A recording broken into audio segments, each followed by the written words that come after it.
সংগঠিত পৰিয়াল সংস্থাপন দিবই লাগিব। হিটকাৰীখন বন্ধ কৰক, হিমন্তৰ গুণ্ডাগিৰি বন্ধ কৰক, হিমন্ত বিশ্ব শৰ্মাৰ হিটকাৰীখন বন্ধ কৰক, হিমন্ত বিশ্ব শৰ্মাৰ হিটকাৰীখন বন্ধ কৰক, স্বেচ্ছাচাৰীখন বন্ধ কৰক, সংখ্যালঘু অত্যাচাৰ নচলিব, সংখ্যালঘু মুছলমানৰ অত্যাচাৰ নচলিব। এই সংগ্ৰাম চলিছে, এই সংগ্ৰাম চলিছে। We want justice. No justice for us. No justice for us. Himanta Sharma হুঁচিয়াৰ। ভাৰতবৰ্ষৰ জাতিৰ পিতা মহাত্মা গান্ধী ভাৰত স্বাধীনতা আন্দোলনৰ এইটো লক্ষ্যৰ উদ্দেশ্য আছিল নেকি? অসমৰ মুখ্যমন্ত্ৰীয়ে সেই আন্দোলন, সেই আদৰ্শ ধূলিসাৎ কৰিছে নাই? তেওঁলোকে ডক্টৰ বি আৰ আম্বেদকাৰৰ কথা কয়, বি আৰ আম্বেদকাৰ আদৰ্শ তেওঁলোকে মানিছে নে মানা নাই? মানিছে? জোৰকে কওক, মানিছে? মানিছে? অসমৰ মাননীয় মুখ্যমন্ত্ৰী ডক্টৰ হিমন্ত বিশ্ব শৰ্মা, আপোনাক আজি এই ধুবুৰীৰ এই বিলাসীপুৰৰ পৰা প্ৰত্যাহ্বান জনালো। কেইটামান প্ৰশ্নৰ উত্তৰ দিব, আৰু এই প্ৰশ্নৰ উত্তৰ যদি আপুনি দিব পাৰে তেতিয়াহ'লে আপোনাৰ এই দাদাগিৰি সমস্ত কথা মানি ল'ম।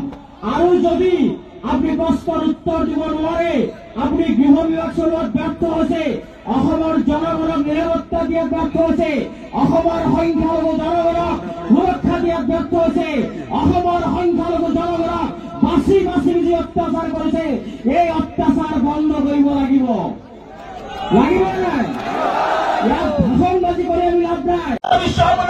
হিটলাৰী শাসনৰ বিৰুদ্ধে কথা কৈছো, আমি কোনো বিদেশীৰ বিৰুদ্ধে কথা কোৱা নাই। বুকুত দম আছে, বুকুত দম আছে কাৰণে মই আজি বিলাসী পৰা ধুবুৰীত কৈ গৈছো। ধুবুৰীত বহুতে ভাবে যে ধুবুৰীটো বাংলাদেশৰ লগত থাকি সেই ধুবুৰীৰ মাটিত মই কৈ গৈছো। ৭১ চনৰ পিছত যদি মই বেলেগত নাযাওঁ, এখোজ আগুৱাই গৈ কৈছো, মুখ্যমন্ত্ৰী হিমন্ত বিশ্ব শৰ্মা ডাঙৰীয়া আপুনি মেচিন লগাই দিয়ক। ৭১ৰ পিছত যদি এজন মুছলমান বাংলাদেশী দেখুৱাই দিব পাৰে, আপুনি খেদিব নালাগে। কলাৰত ধৰি বাংলাদেশ বৰ্ডাৰ আমচুৱে পাৰ কৰাই দিব, বাংলাদেশ বৰ্ডাৰ পাৰ কৰাই দিব। বাংলাদেশীৰ ৰক্ষক আমি নহয়, বাংলাদেশীৰ ৰক্ষক আমি নহয়। অসমৰ অসমীয়া ৰাইজে ধুবুৰীৰ পৰা হাতিয়ালৈকে হয়তো আজি বুজি পোৱা নাই। মই এই ধুবুৰীৰ মাটিত কৈ গৈছো, ২০ বছৰ পিছত ধুবুৰী জিলা আয়ুক্তগৰাকীও বুজি পাব, আৰক্ষী অধীক্ষকগৰাকীও বুজি পাব, উজনি অসমৰ সন্দেহজনক বাংলাদেশী বুলি খেদি ফুৰা মানুহখিনিও বুজি পাব যে হিমন্ত বিশ্ব শৰ্মা হৈছে ভাৰতবৰ্ষৰ বুকুত ১ নম্বৰ বাংলাদেশীৰ ৰক্ষক, ১ নম্বৰ বাংলাদেশীৰ ৰক্ষক। মইতো বুকুৰ ডাকছে, চিৰা ডাকছে কৈছো, ৭১ৰ পিছত এজন মুছলমান অসমত থাকিবলৈ নিদিওঁ। কিন্তু কোনো মানুহে ভাৰতীয় নাগৰিকক সন্দেহজনক কব, সন্দেহজনক কি শব্দ? বিদেশী।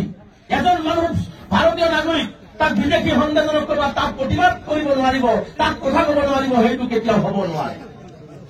মই স্পষ্টকৈ কৈছো, এই সময়তো মই চেলেঞ্জ কৰিছো ধুবুৰী জিলাত কিমান মেচিনাৰী লগাব লাগে। প্ৰফুল্ল কুমাৰ মহন্তই মেচিনাৰী লগোৱা নাছিল?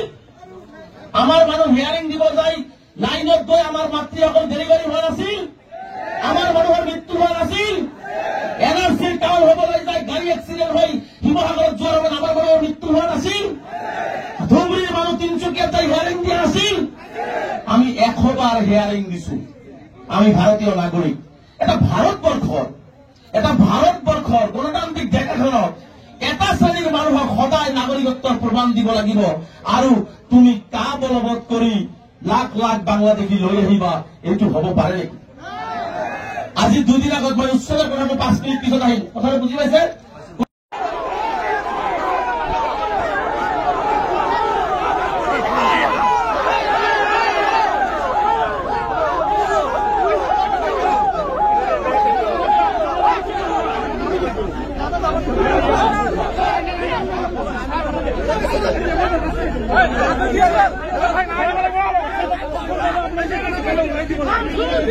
Hey,